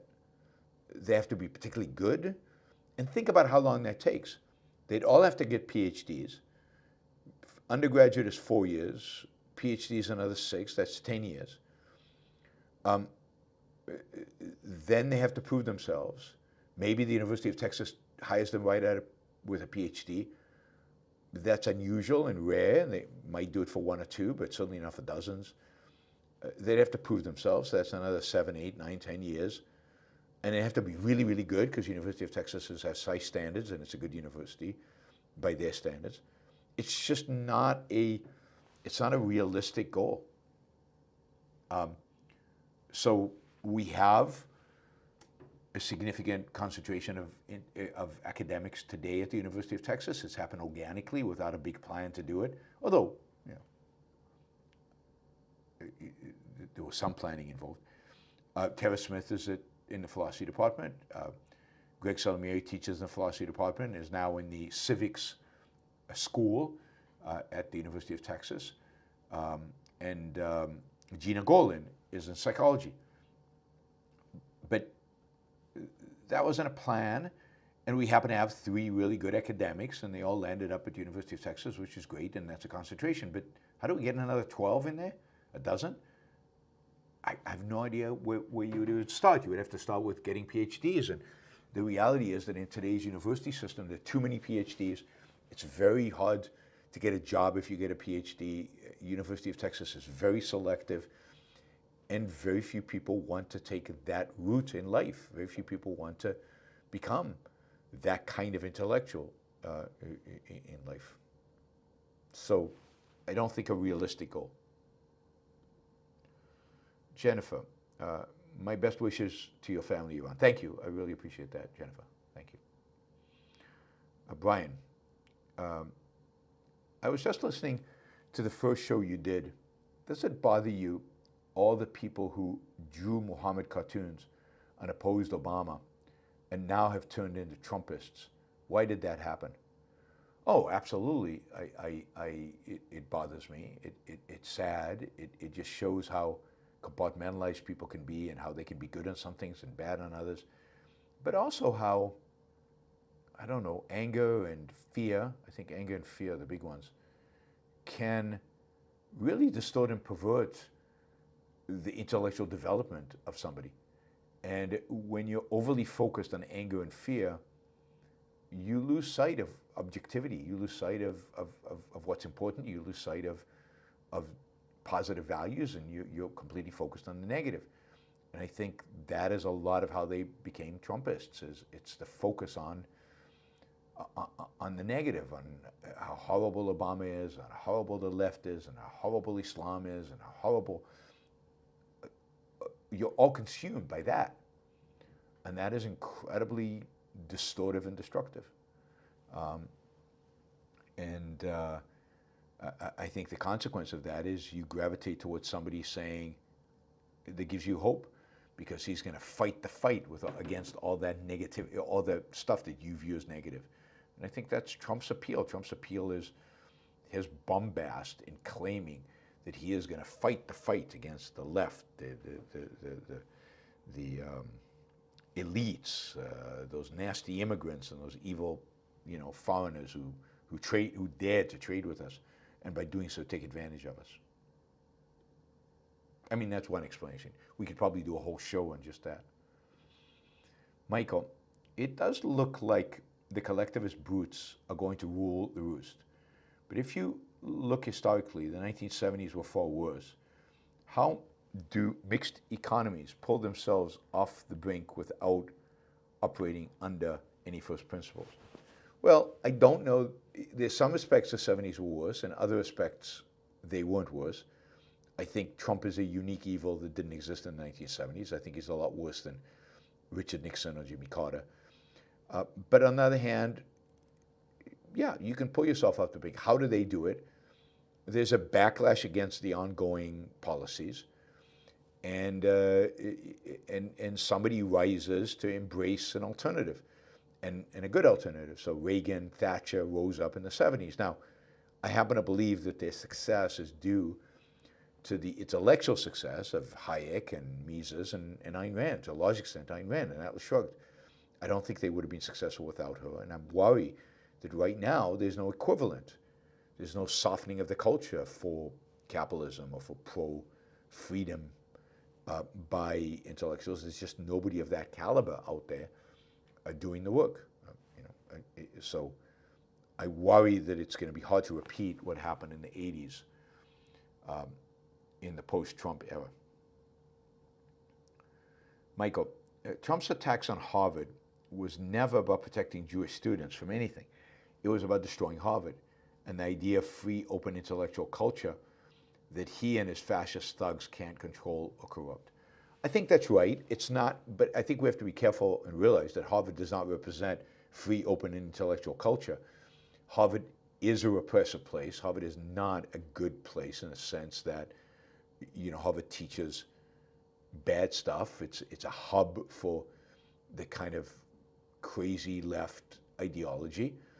And Harvard did do a very bad job dealing with protests, but it does a worse job dealing with rotten academics who have rotten ideas. But I agree with you completely that that's not what motivates Trump. What motivates Trump is hatred. What motivates Trump is Harvard is a symbol of the left, and therefore a motivation to destroy the left. And Harvard is somewhat a symbol of the left, right? DEI and everything else.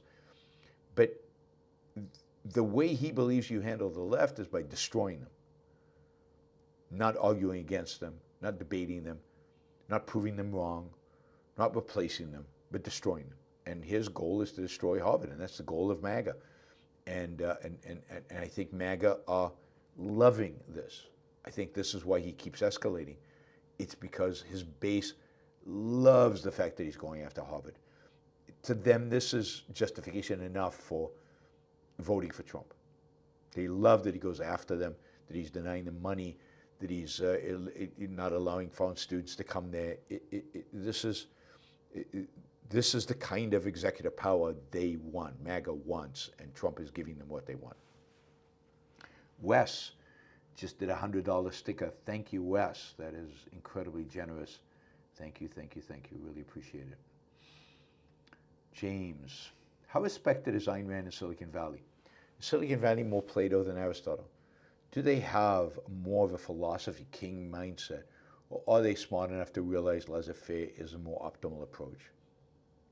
Well, I mean, it's neither, right? I mean, it's giving way too much intellectual credit to Silicon Valley. How respected is Ayn Rand in Silicon Valley? In some quarters, I think, very respected, in others, not at all. But I think it's one of the places in the world where she has, relatively speaking, more respect than others. Is Silicon Valley more Plato and Aristotle? Well, clearly in action, in effect, they are more Aristotle.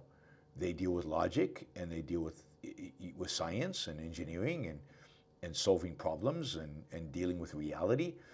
And Silicon Valley is the most reality-oriented place in terms of its business culture. It's innovative, it's individualistic, it's entrepreneurial, it's all of those things.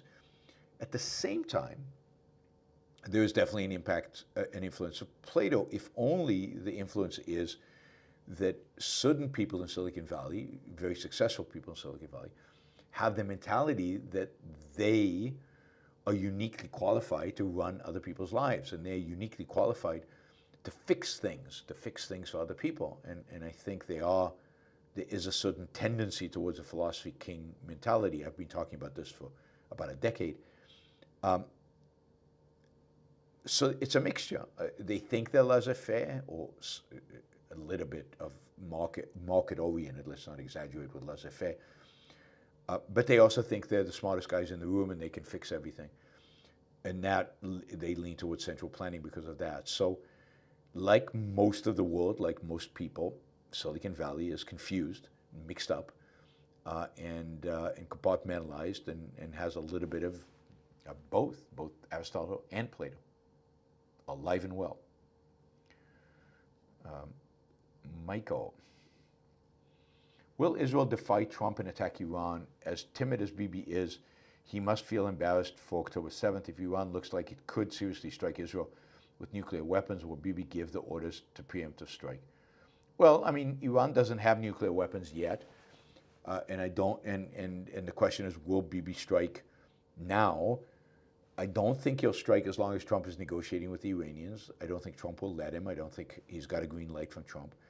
I think the only circumstances under which Israel strikes is if Trump needs it as a negotiating lever against the Iranians.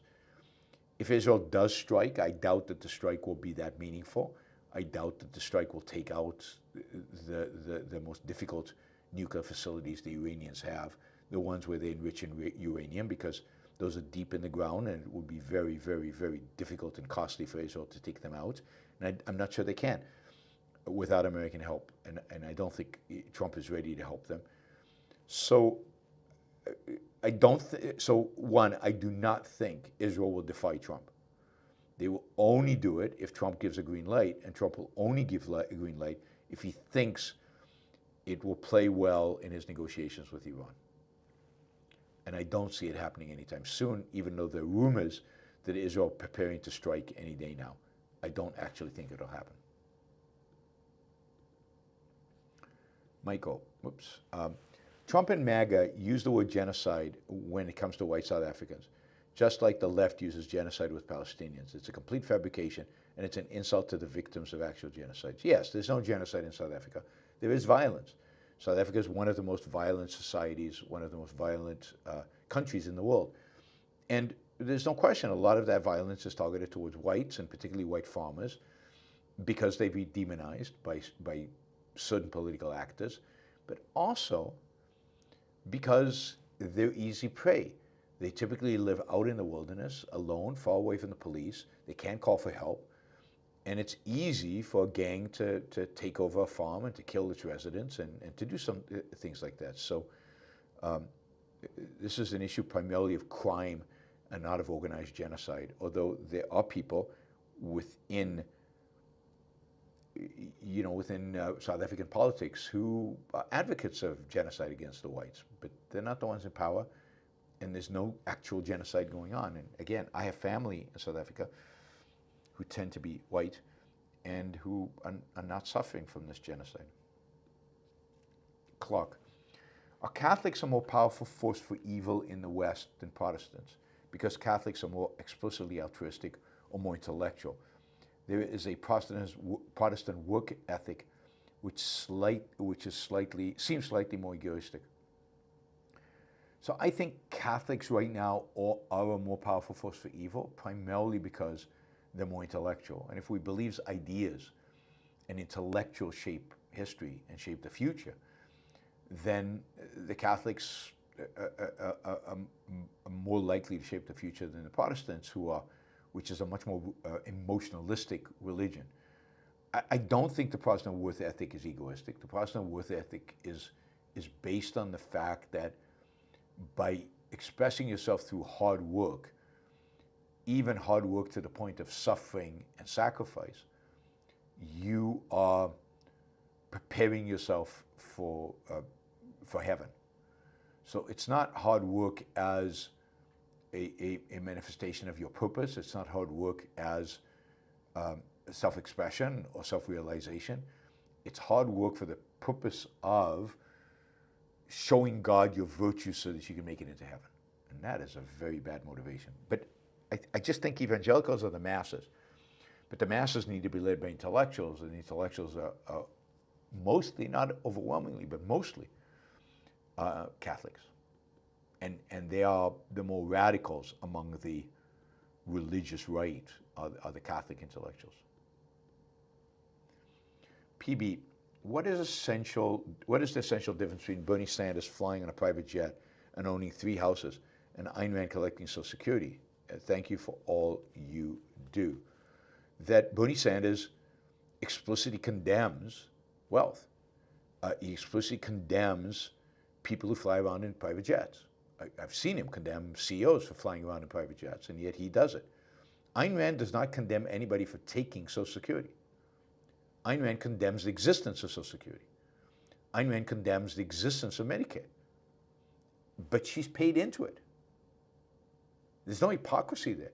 It's not like Ayn Rand said, nobody should take Social Security, it's immoral to take Social Security, but then she took it. She never said that. She said Social Security is immoral, but it exists. It's just like government ownership of the roads is immoral. So I shouldn't drive on the roads? Of course I should.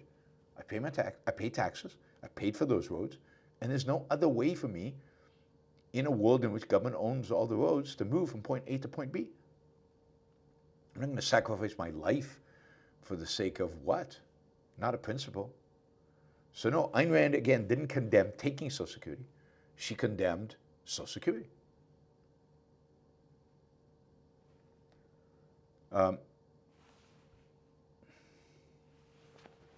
And she has a whole essay about this, so I encourage you to read the essay where she talks about whether it's okay to take a scholarship, a government scholarship, which addresses these kind of issues. All right, Michael. The reason Hitler was able to take power was due to a saturation of evil philosophical ideas without much of a countervailing Enlightenment force present, along with the massive rage and humiliation caused by the loss of World War I. We don't have these extreme elements in the West today to allow another fascist takeover. I mean, we don't have it right now. That's true. But, and it doesn't have to always follow exactly the same path. I think you do need the ideas that are opposed to the Enlightenment, and you do need rage and anger and fear. And I think we do have anger and fear. We don't have it to the extent maybe it existed in Germany. We don't have humiliation, but I'm not sure you need humiliation. The key is you need an emotionalistic culture motivated by anger and fear and guided by philosophical ideas that are really evil. And I think you have that. I'm not saying it'll happen in the West, but all of those components are in the West, or all of those components are easy to create in the West. Like we're open to being manipulated into real anger and fear, and therefore demand a strong man in order to free us from that anger and fear.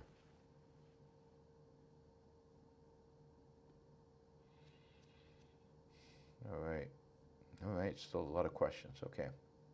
$20 questions if you're gonna ask anything from this point on. All right, Michael, we did that already. Let's see, the Doodle Bunny. Would you say that the Cato Institute has overall been a force for good, better than other libertarian organizations and think tanks? I think they're mostly better than other libertarian think tanks, but are they a total force for good? I don't know. I mean, they have a terrible foreign policy, which undercuts, I think, a lot of the good stuff that they do elsewhere. They have really good people doing some economic stuff, and they have really good people doing some legal stuff. How do you weigh those things? What is the net effect? They tolerate anarchism. They tolerate anarchy, which is really bad. I think it's very difficult to weigh all that and say unequivocally they've been a force. But generally, they've had, at the end of the day, very little influence. And I think some of this mixed message is partially why. They're way too influenced by the anarchist wing, which I think, to some extent at least, shapes their foreign policy. Liam, Alex also made the point that immigrants are stopping socialism, not spreading it. Thoughts? Yeah, I mean, I don't think that it's true that immigrants come to the United States in order to recreate the socialism of the country from where they came. Many of them are entrepreneurs. So I'm very pro-immigration. So I'm very pro-immigrants. I don't think immigrants are a negative force in our culture or in our politics. Now they voted for Trump. Not that I think that's a good thing, but I think their motivation was a hatred of the left. They didn't want the left. They resented woke. They resented identity politics. In that sense, they're a force for the good, not a force for bad. So I think Alex knows what he's talking about. This is Alex from Cato, who does immigration.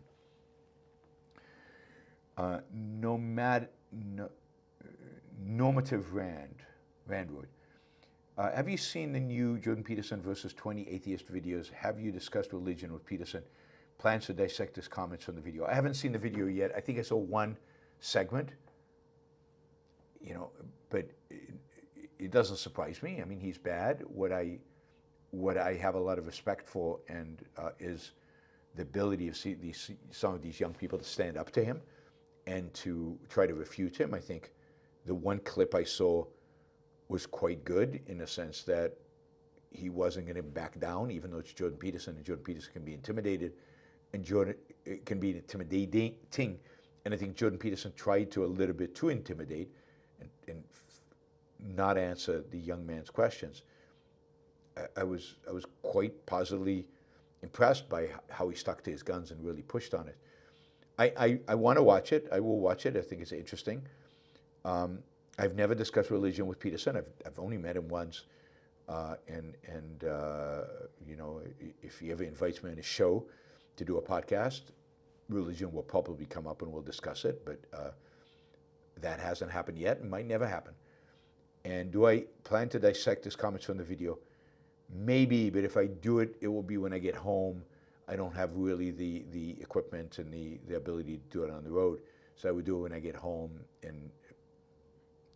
But we'll see. I mean, it depends on how valuable the exchanges are for that purpose, for my purposes. Hopper Campbell, is it possible Trump doesn't actually have a plan? No, it's not just possible. It's absolutely a fact. He doesn't have a plan. There is no plan. There's just Trump's whims. There is no plan. Hopper continues, he's a volatile buffoon that does things, and when they blow up in his face, he rescinds them and then takes credit for things returning to normal. Yes, I think you're absolutely right. I don't think there's a plan. But he continuously gravitates towards tariffs because it's the one thing he believes in. But there's no plan, there's no strategy, there's no 1D chess, never mind 4D chess. Hopper, MAGA is so primitive. They don't care what Trump does. He's just something to rally around and hate the liberals. That's it. They're not conceptual enough to even have something to want. I think you're right. James, you said on your last show that humanity needs to grow up. It's amazing what a growth spurt we had during the Enlightenment, and we never seem to break past the next glass ceiling. Yes, and that's because the glass ceiling was reinforced with concrete and rebar by Immanuel Kant and Hegel and Kant and all the rest of them. So they took what looked like a glass ceiling that could be burst through, and they reinforced it. And it's ideas shape history, and it's bad ideas that stopped the Enlightenment from manifesting, and taking over. But it was also the weaknesses of the Enlightenment. That is, they needed an Ayn Rand, and it took 100 years, 100 plus years for them to get the Ayn Rand, and by then the other side had done so much damage, it was very difficult for Ayn Rand to save civilization. Esoteric dichotomy. Hey, Yaron, has the only thing Dodge accomplished is poisoning the well? It seems most people have become vehemently opposed to spending cuts. I don't know, but it's definitely, it's created a lot of ill will. It's come across as completely unserious. So people, I think, in the future are going to go, well, if you're talking about spending cuts, that's Doge. We've done that. That's stupid. That doesn't work. What the hell? So they've made it much more difficult for the rest of us to advocate for spending cuts in a rational way because they did it in such an amateuristic way. Anonymous user. Do you think there will be a major U.S. recession this year? Will the culprit be debt and tariffs? Thank you for your insights. I don't know. I'm not very good at predicting recessions. I think there's a chance, a significant chance that there's a recession. I don't know if it'll be major. I don't yet see the signs of a major recession. But tariffs are definitely going to have a slowing effect on economic growth. Whether it turns negative or not, I don't know. The deficit and high interest rates, I think the 10-year rate at where it is and the 30-year rate over 5 means cost of borrowing is high. Cost of government borrowing is high. It could mean interest rates go even higher. All of that combined could definitely have a detrimental impact on the U.S. economy. Hard to tell how bad it's going to get. And partially it depends on the kind of games Trump does and how far he backs off of tariffs versus how far he embraces them. If he truly imposes 50% in Europe and we have 30% on China and who knows what tariffs on everybody else, 10% but plus, there's a good likelihood we get a recession at some point. James Taylor, do you find the British population to be much more intelligent and pleasant than Americans, more mature and respectable? I definitely think that the more respectful, they strike me as less emotional. I think American audience, particularly when they hear me or Ayn Rand, they flip out. You see less of that in England. They're more respectful, they listen, they're more engaged in debates. And certainly young people here have a much better education than in the US. They know more history, and they're willing to engage in debate, they're willing to think rationally, whereas Americans are trained to be emotionalistic little, and a whole, because of John Dewey, the American educational system is significantly worse than the rest of the world, and significantly worse in the direction of training towards emotionalism, which is the big flaw. God, still a lot of questions. Okay. Elmo, I think I am able to head out to Boston this July. Be nice to see you in person. Is there a Yaron Brook promo code? If not, no matter. Yes, it's 25. What is it? God, it's 25 Ocon 10. 25 Ocon 10. I think that's right. I think that is the. But if not, I'll look it up and let you know next show. But I think it's 25 Ocon 10. And you get a 10% discount. Hopper Gamble, could you do another forum, Soho forum debate arguing for the affirmative that Trump is a disaster for liberty movement? I only do Soho forums when the Soho forum invites me. It's their forum. They have to come to me and ask me to do one. I hope Gene Epstein, who runs the Soho forum, does that. I think he likes me, and I think I've done well in the debates in the past. but we will see. Ryan, it is bizarre that SCOTUS split 4-4 on the question of publicly funded religious charter schools in Oklahoma. This is concerning for something as important as education thoughts. Yeah, it is concerning. I don't think this court takes separation of church and state very seriously. And I think this is an example. I just don't think they care that much on this issue of protecting. And we don't know who the one conservative is who voted with the liberals. Whether it's hard to tell who it is, but clearly the separation of church and state, I think, is not a huge issue for this court. There are things they're good at. They're not good on this issue. Michael, most betrayal doesn't come out of nowhere. We just ignore the signs. It's not always being fooled by others. Sometimes it's about not trusting ourselves enough to walk away. I think that's right. I think we often see the signs and ignore them. We often don't trust our own thoughts and our own conclusions. We often are afraid or motivated by fear to give people more and more chances when they don't deserve them. Losing my voice, guys. All right, Liam, are there simply a lot of racist bigots in this country? Well, I don't know that simply, but there are more racist bigots in America than I would have thought.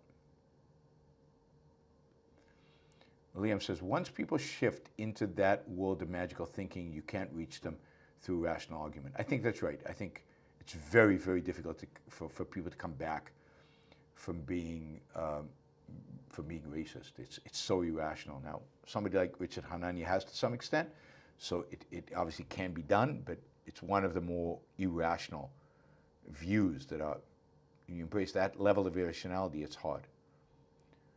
Daniel, what do you think of Oren Cass? Is he just a grifter? Supposedly he has a lot of influence on MAGA.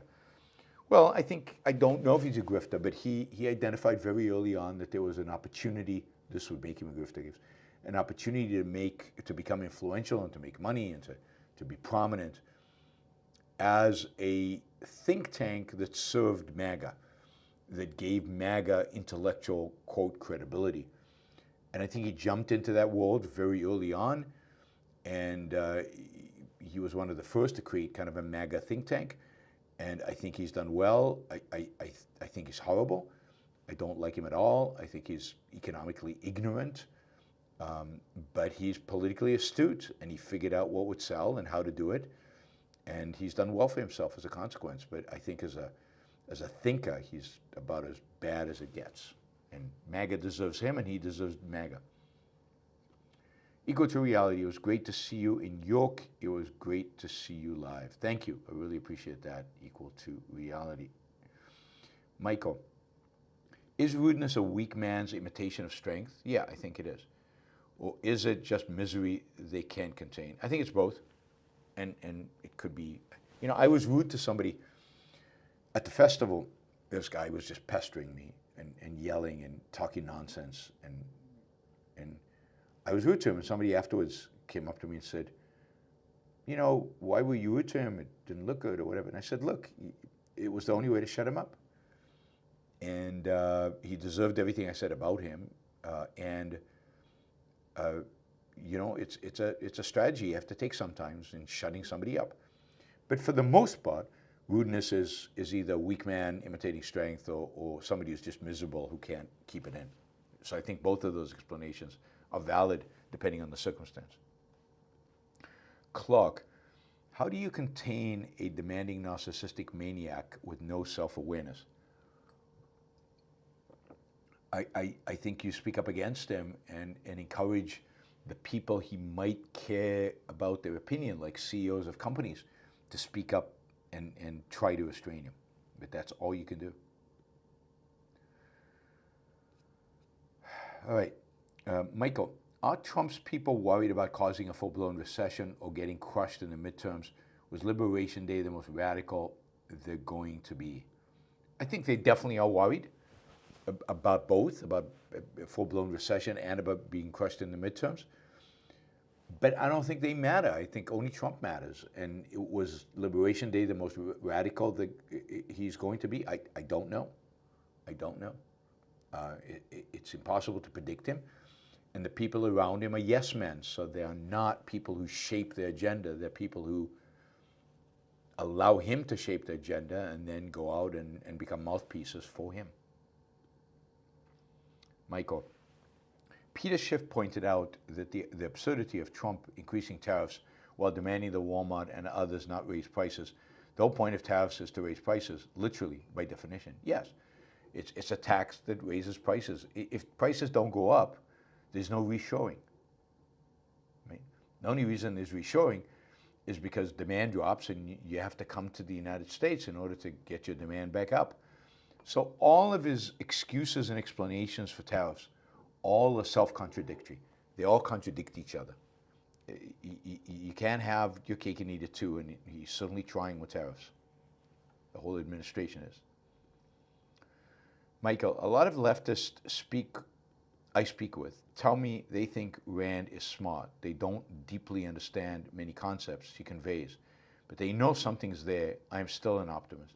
Well, that's good if that's the response you're getting to a leftist in the United States. That's really good. That's a great start. Mokanao Teo. Any good objectivist examples of dealing with feeling powerless and the frustration that the things people are the way they are, as if our self is not enough? I mean, I don't know what examples you're looking for, but yeah, I think a lot of people feel that way.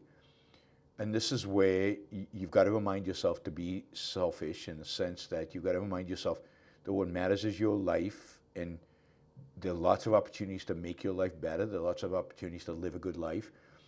And this frustration with others is real, and it's there, and it's legitimate, but you cannot let it dominate your life. You cannot let it hurt you to the extent that you can't live a good life. You've got to put it in the right perspective, and you've got to focus on the things that you can control. You've got to focus on achieving the best that you can achieve, and by being independent and by being very much focused on you, and finding people around you, and trying to surround yourself with people who are good people, who won't frustrate you. I mean, check out my rules for life. I have a lot of advice there for issues like this. Neil says, you need to fix your volume for wireless headphones. It's really low on max and can barely hear you at the gym. Well, gym is noisy. The problem is if I worry about raising my volume here. I don't even know I think I'm in max. I could raise my volume here, but then you get the problem is some people get distortions. So I don't know why your wireless headphones are not hearing, but I find that often at the gym, because there's so much ambient noise, that I can max out my volume, and even good quality audiobooks are hard to read because there's so much, hard to hear because there's so much surrounding noise.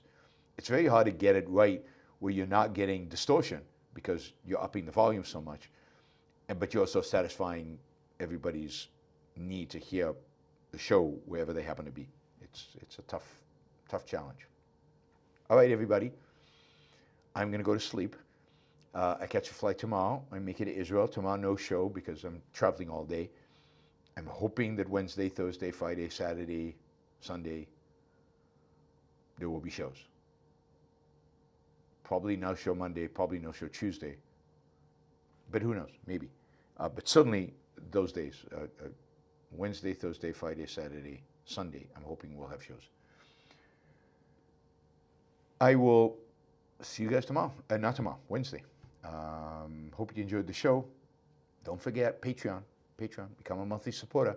Don't forget to subscribe. And don't forget to like the show before you leave. Bye, everybody.